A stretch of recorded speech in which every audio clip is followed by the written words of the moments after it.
Hello, brothers and sisters out there. This is my testimony, okay? This is how Jesus saved me from my lifestyle. Okay, drugs and alcohol. What is drugs and alcohol? Well, it's a substance that it's easy to obtain and it's easy to alter your mind, which makes you happier.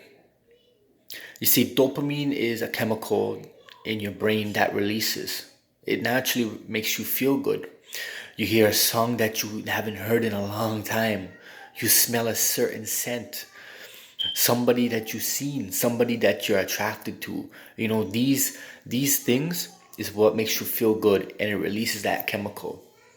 So now when you're using a chemical to release this natural chemical, then your brain is saying, you know what? I need that brain. I need that to make me feel good. So that's how dependency happens. That's how addiction starts. See, I had a cross addiction between cocaine and alcohol. You see, it was fun in the beginning, I'm not gonna lie. But as the years went by, it got worse. The after effects, how it made me feel. I was more addicted to alcohol than cocaine. Cocaine came when I was drunk. That was the only time I did cocaine. So we can scratch cokehead off. We can scratch drug addict off. I was an alcoholic. Now the reason why I was drinking was because I was unhappy. And why I wasn't unhappy? Because obvious reasons. People would laugh at me, people would stare at me, and it was very uncomfortable. It was overwhelming, the feeling.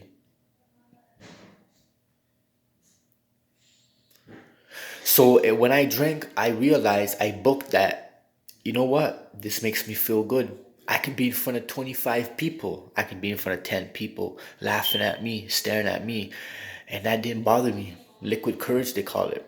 I was actually looking for people my size to fight. I had a steel pipe on me or something, a brick or something on me. Like I had something on me so I can, like, not really, but I was actually walking around like I was ignorant. Like I had, like my head was above, like I was above everybody else. I didn't care what anybody says. I drank in public. I drank on the bus, on the train. I drank in the bank. I drank because I didn't care what nobody says. I wanted people. What was a alcohol? What was a word on top of more words, on top of misery?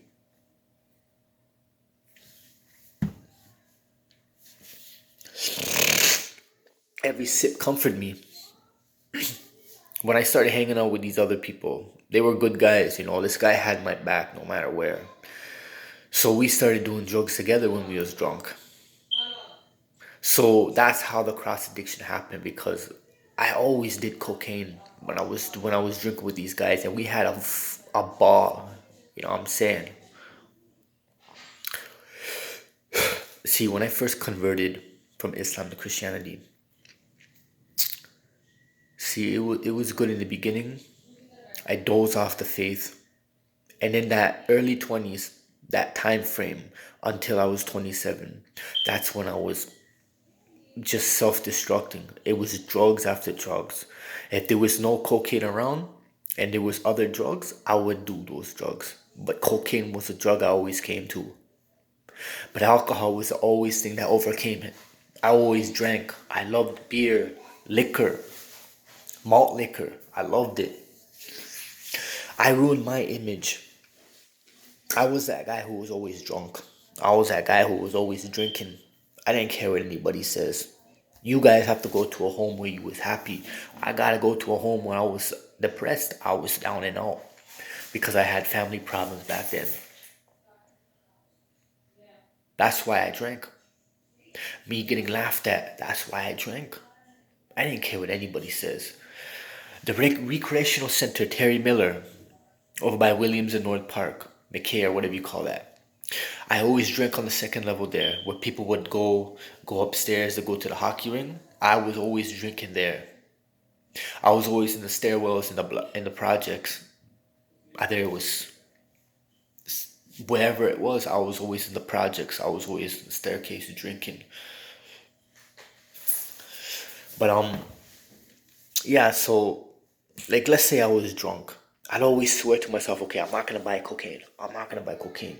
But the alcohol made the decision for me. So I had my bank card at home. I had hundreds of dollars in my bank because of what I earned from work. So I was like, you know what? If I was, let's say I was an hour away from home, 2 hours, 3 hours away from home, what would I do? I would take the cab home. I wasn't 3 hours away, but I would take the cab to the house, get my bank card, get back into the cab, and then we'd go to a bank machine, which is TD, take money out, and then cab it to my drug dealer. I was fun. It was fun when I was doing cocaine. I'd always do it in bathrooms and pizzas and bars and everything. I did my first line. I felt good. I walked around like I ran the world. But basically, when you do your first line of cocaine, it's like a euphoric feeling. I don't know what to feel. It's such a feeling of pleasure. And then you want more. So you do another one and you want more. And then when you're coming down off it, you're agitated. I didn't want to listen to music. I felt very, very bad. I felt very awkward, uneasy. I just didn't want to talk to nobody. I didn't want to listen to music. And on my days off of work, I would go to my friends, buy a bottle of Grey Goose or just a bottle of just liquor, and we drink. We do cocaine. We'd smoke our cigarettes. But marijuana was the only thing that kept me away from cocaine, alcohol, and tobacco. But when I started smoking marijuana, I'll get back into that right now. For number one, I didn't like how it made me look. It made me feel. I was always broke the next day until my next paycheck. I went back to work grumpy. I wasn't there.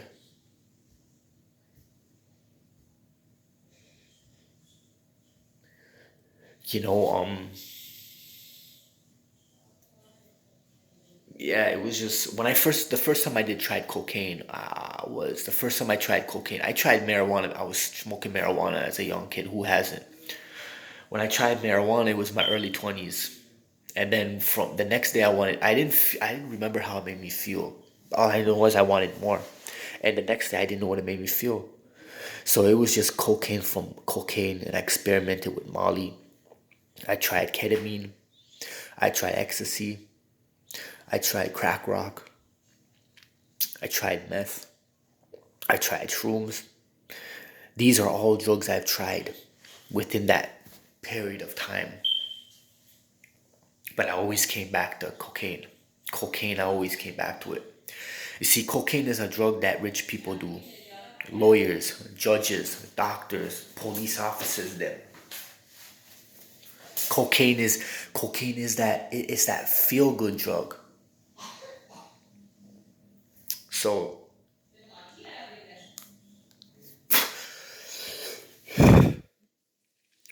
I really ruined my image for one. But anyways, like, so when it became a problem with the alcohol, so I did my cocaine. It made me feel good, but the calm down was just horrible. And you people know I'm talking about the calm down.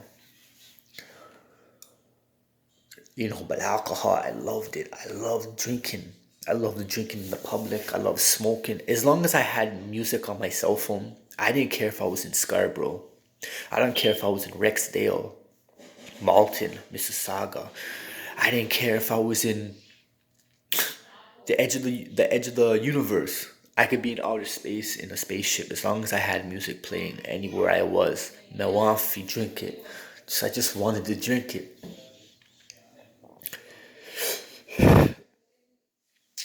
So 27. Okay, so a couple days before 2021, I was sober off the drugs, the alcohol, the tobacco.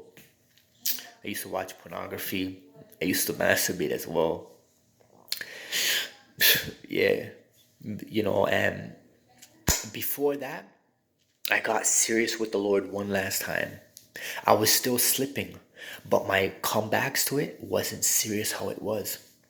Because I kept praying, Lord, please save me from this lifestyle.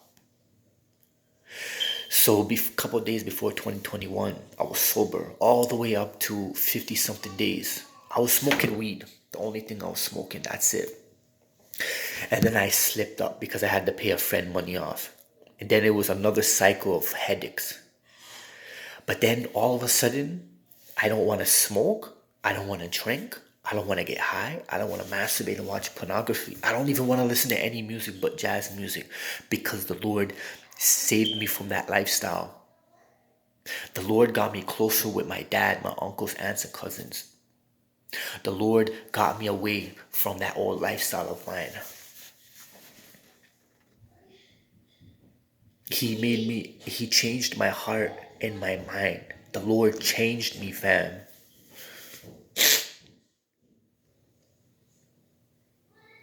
Now I can walk past a dispensary and not want to buy drugs. I can, I, I can see a drug dealer I used to go to, and I wouldn't get his number or nothing. I'll just keep it moving. I could walk by an LCBO beer store, a Walmart, the aisle in Walmart where they have alcohol, and a Metro that had aisle that has alcohol, and I won't be fazed by it because the Lord saved me from that lifestyle. You see, my aunts and uncles, you see, He gave me inner peace. Inner peace is me looking at a lake. For example, I can sit down on a bench and I can just stare at the lake. I'm not gonna stare for an hour or two, but I can sit down and I can look. I can look at the lake like I couldn't do, and I can see. I can look beyond the ridges on how the. You know what I'm trying to say? That is inner peace. Before to do such activities, I had to have alcohol. That's it. I had to have alcohol to do something like that.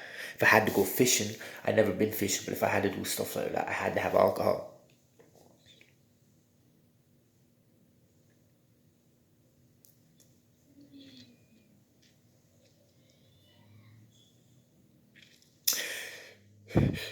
Whenever I had money from payday, when I was working those times, I would always get paid 500 and something for a 40-hour work period. If I worked Saturday, 600 and something, I got paid. But roughly, I was getting paid 520, 530 or 40. I'd always take out $200. And from this $200, money will go on my Presto transportation. Money will go for supplies, hygiene and cleaning supplies. Money will go on a gift card so I can buy breakfast before lunch, before work, breakfast before work. And I'll be able to have fun spending money on Saturday, Friday, and Saturday. But when I bought alcohol, if there was no work the next day, that's when I would buy alcohol and I would drink after work. But then there's this bar, bus away. I'd go there, drunk, get more drunk, and I'd buy coke because there's dealers everywhere in Brampton. Every bar there's cocaine in every bar you go to. Drug dealers are there. Every bar. The spot, that bar. I'm not gonna say other bars as well, but there's bars as well.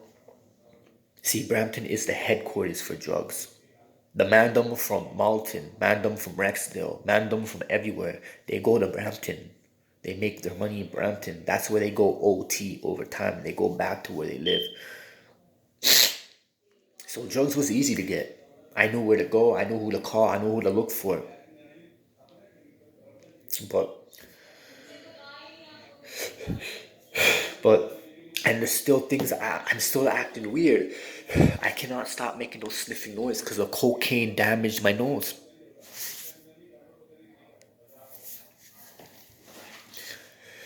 You know, to anybody out there who hasn't tried cocaine, who hasn't smoked marijuana, who hasn't drinking, don't do it. Please don't do it. You don't want to know where it's gonna take you. I'm gonna tell you. Not every people can do cocaine, and they can be like, no, I don't want to do cocaine anymore. They can smoke marijuana and they don't want to do it anymore. Some people can do it and they don't. They despise stuff. But some people they can't. Not everyone's programmed the same. And what if you're in that statistic? A lot of people lost their jobs, lost their marriages, their family. People overdosed on this, over drugs. And drugs is a way. There's a spirit for homosexuality, for hatred, for depression, for addiction, you name it. There's spirits for that everywhere. And if you're a Christian, you have to be a Christian. You can't drink sometimes, smoke sometimes. No. It's gonna destroy your spirit. I regret. You see, if I regret drugs, I regret alcohol. And I don't advise someone should do such things. But the Lord saved me from that lifestyle. You just have to ask and he'll save you. God bless, brothers. God bless.